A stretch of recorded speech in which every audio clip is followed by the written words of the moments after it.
All right, guys, let me know how I sound, and thank you for joining me again tonight. This is the third one in a row. I am fucking wiped out. Anyway, again, thank you for watching the show. 5x5. Thank you, guys. Thank you, Dan, for that.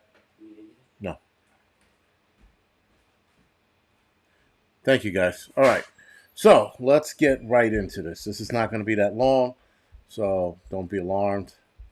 But we're going to talk about the first subject. We have a couple subjects to talk about tonight, but the first subject we're going to talk about: can a small nuclear war reverse global warming? Now, why am I talking about this? Well, because I saw an article I just so happened to stumble across that was talking about the possibility of a nuclear war or device um, reversing global warming.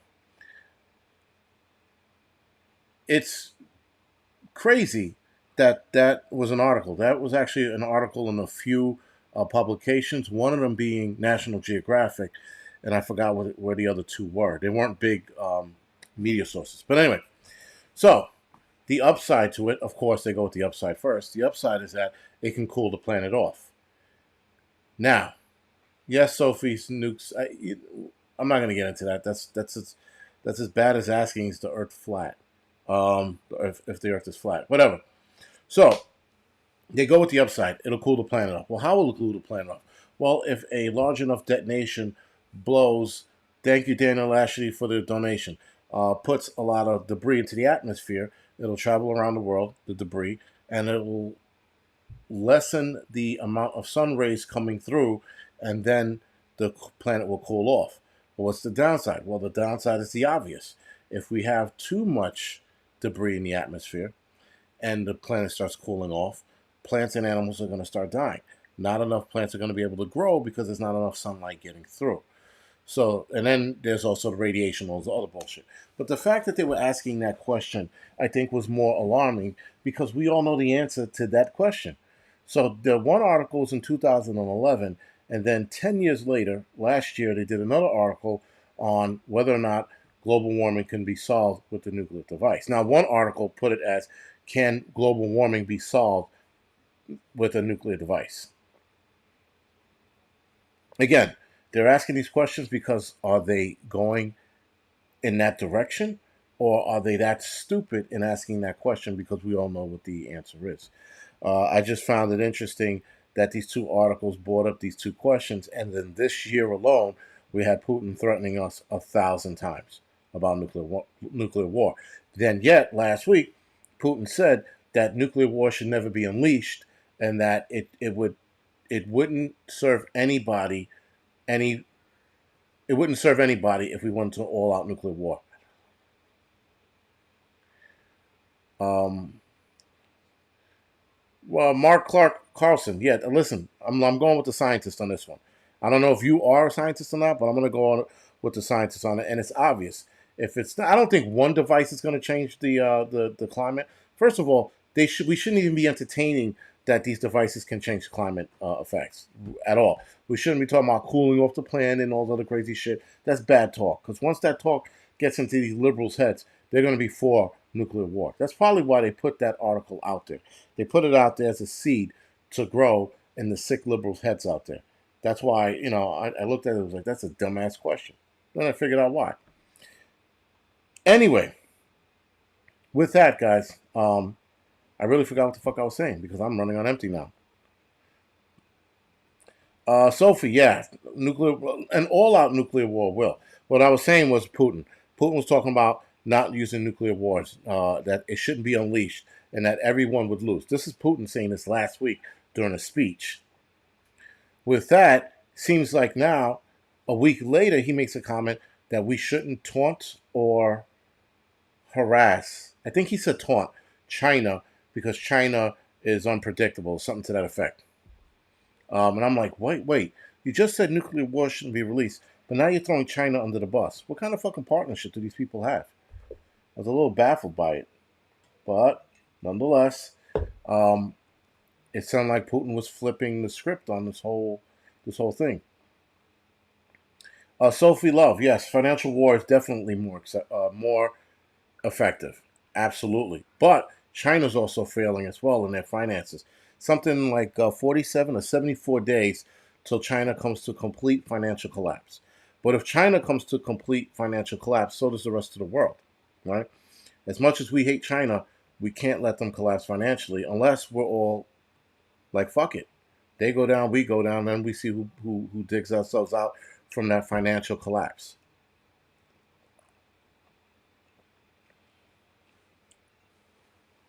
May not happen. All right. RDW channel. RWD channel. Sorry. All right.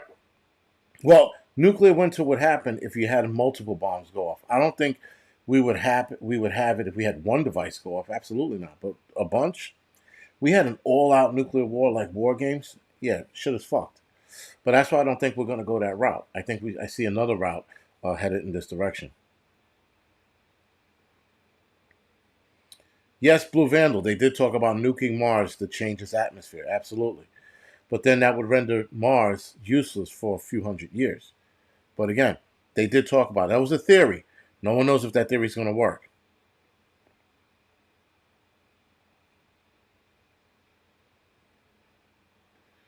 I guess Big Dog. Yeah, I guess the. I mean, Putin is smart. I'm not saying that he's not. He is smart, but he's still a fucking asshole. He's still a fucking cancer that needs to die. But whatever, that's a little much. Um, Again, China's in trouble. And if China fucking tanks, the rest of the world tanks financially. So I don't know how they're gonna dig ourselves, or we are gonna dig ourselves out of this situation. But we shall wait and see. No one's paying attention to China's economy. We're not talking about it here, but I'm reading articles from different parts of the world saying differently. So unless those articles are completely wrong, who the fuck knows? With that, let's see. Elon. Yes, Elon would solve the problem in a heartbeat. He probably would. I don't know.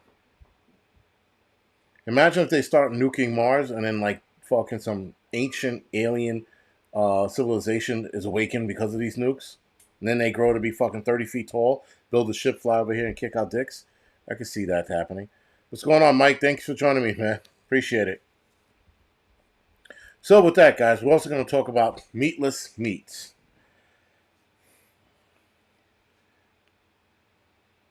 Meatless meats is exactly what it sounds like, but um, no, it's not what it sounds like. It sounds confusing. So meatless meats, guys, are where they take the cells of an animal, whatever the animal is, a cow, a pig, chicken, and then they grow that meat out of that cell.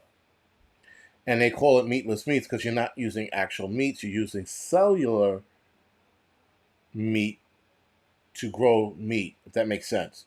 And it's absolutely stupid. That's right up there with fucking, vegan meat or fake meat or burger. What do they call it?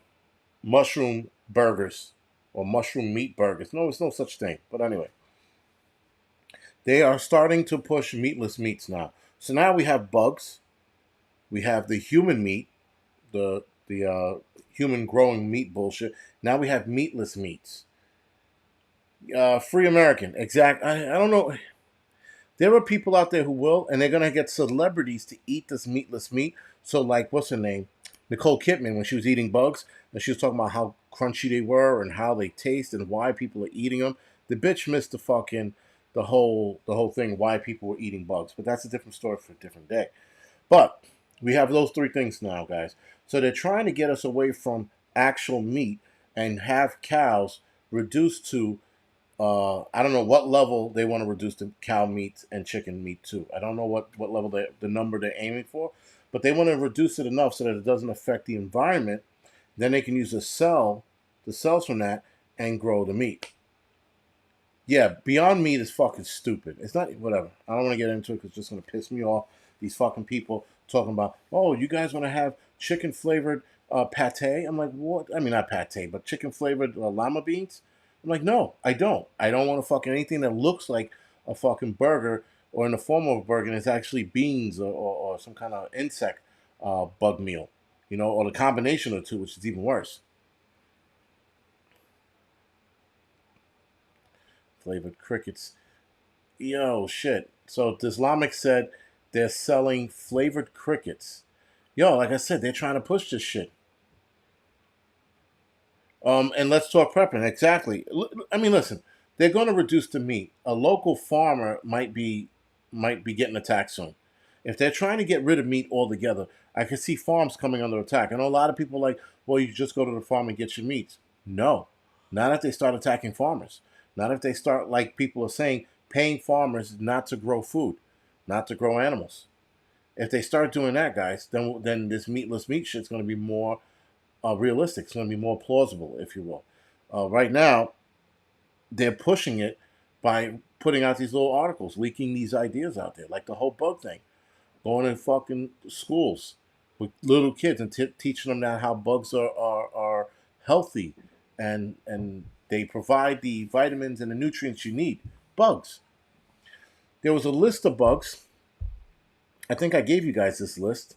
Let's see if I can pull it up again.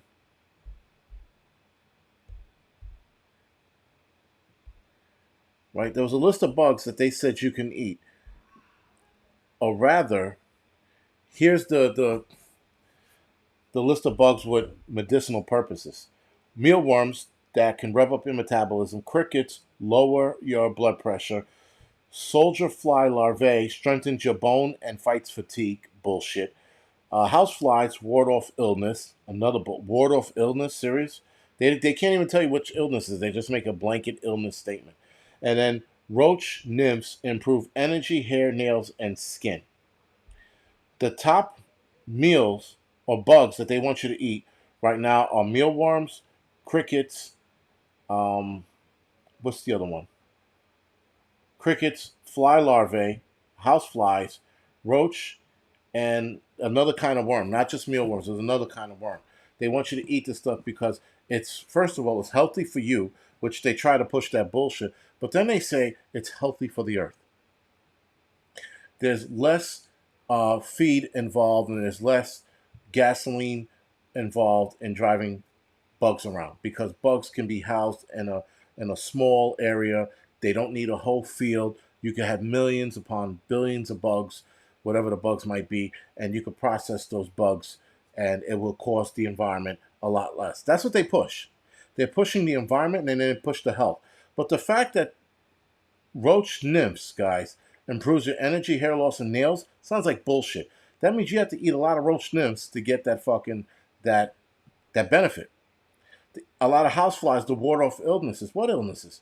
They don't say it improves your immune system, so then how's it to ward off your illness, right? So if a bug improved your immune system, they would say so, but they're not saying so. What they're saying is quite the opposite.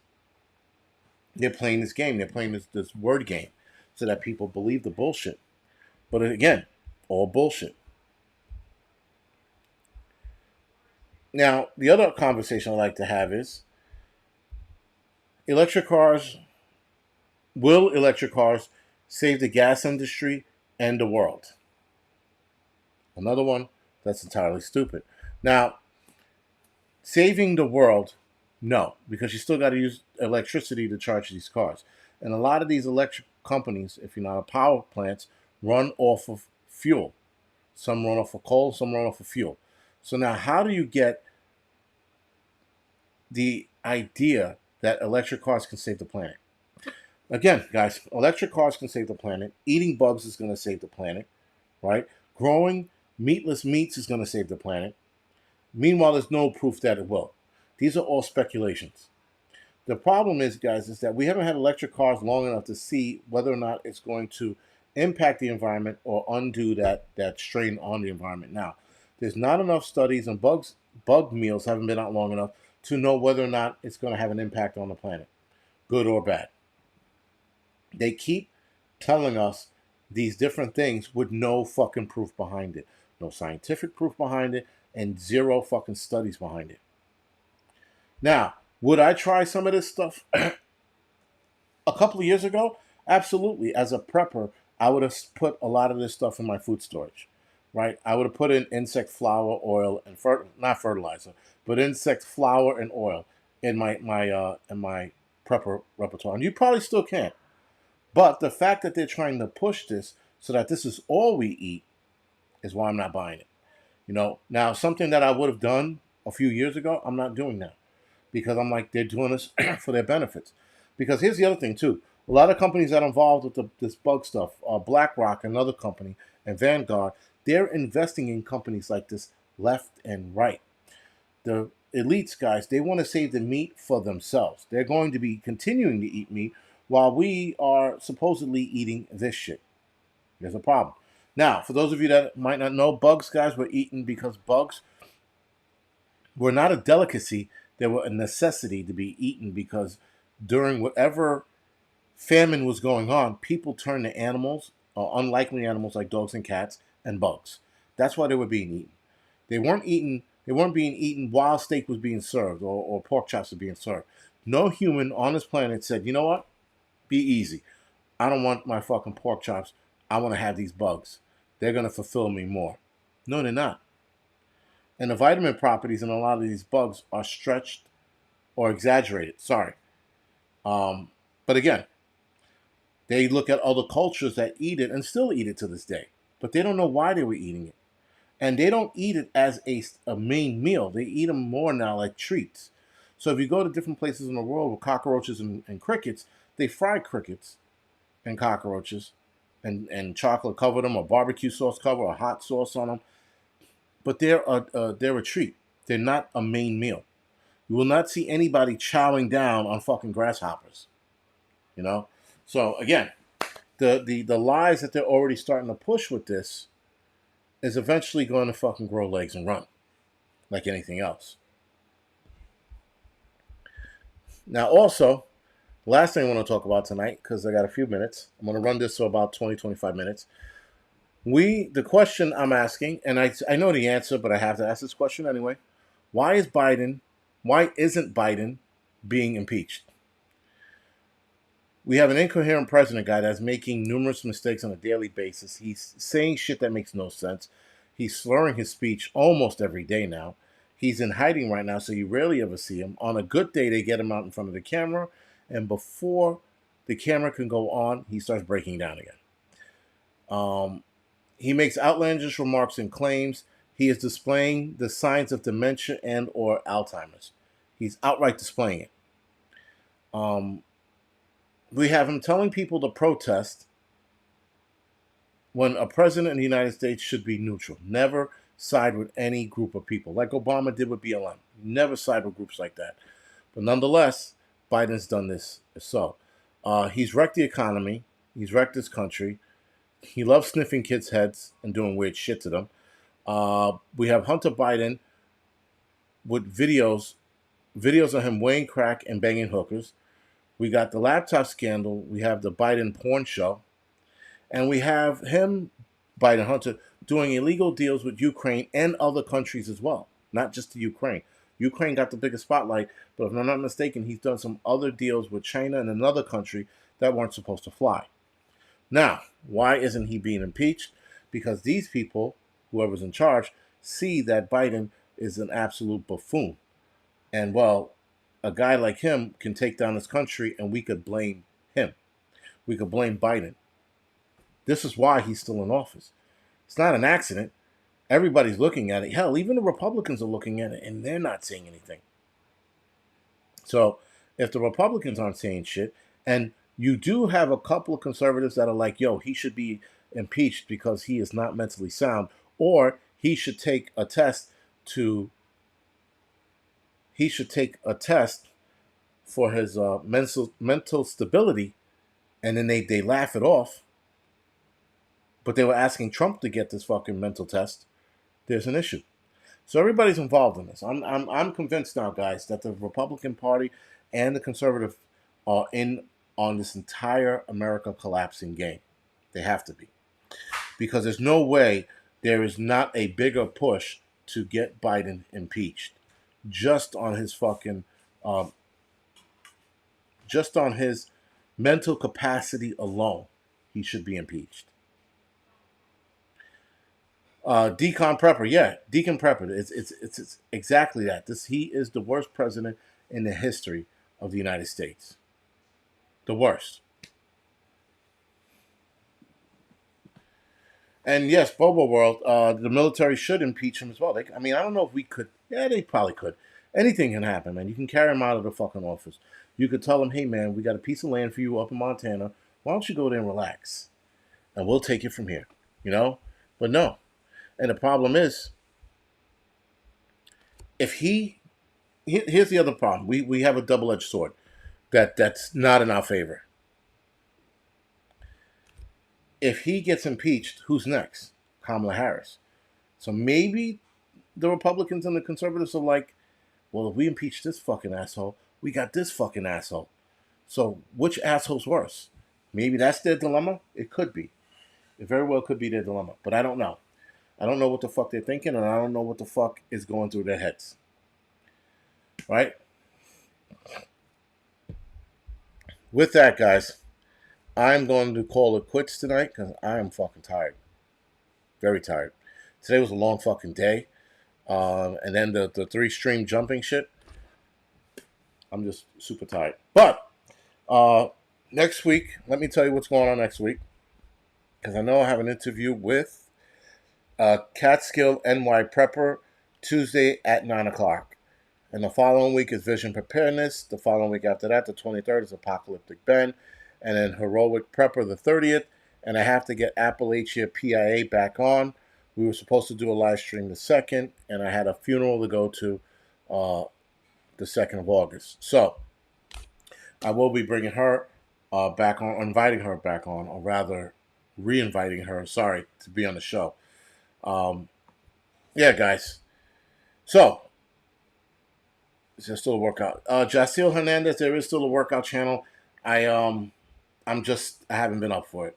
I went through a slump, and I'm getting out of the slump, and I will be reestablishing the workout channel with basic bullshit in the next couple of, no, actually this week and moving forward.